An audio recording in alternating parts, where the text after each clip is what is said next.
honor to welcome the chief guest of today's event, the most dynamic and visionary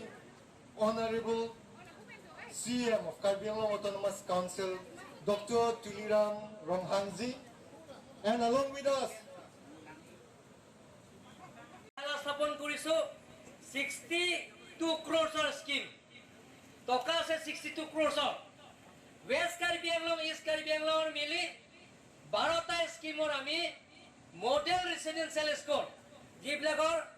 model ৰেসিডেন্সিয়েল school বিলাক খালি boys বিলাকে থাকিব পাৰিব 100 period হ'ব 100 পিৰিয়ড লৰা ছোৱালীয়ে তেওঁলোকৰ পঢ়িব পাৰিব সেইবিলাকৰ স্কুল বিলাকৰ আপোনালোকে সুবিধা পাব এনে ধৰণৰ আমি একলব্য স্কুল ঠিক তেনে ধৰণৰ আমি কাৰ্বি আংলঙৰ একলব্য স্কুলত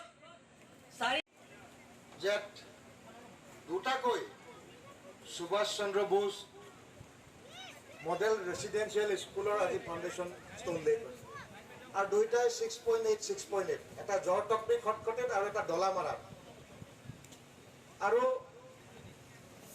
কস্তুৰবা গান্ধী বালিকা বিদ্যালয় নীলিপট আৰু দুটা higher secondary upliftment building ground ইমান ধুনীয়া অকেজন আৰু কাৰ্বি আংলঙৰ ৱেষ্ট কাৰ্বি আংলঙৰ বেলেগ বেলেগ ঠাইত বাকী কেইখন স্কুল আমি চেংচন পাইছোঁ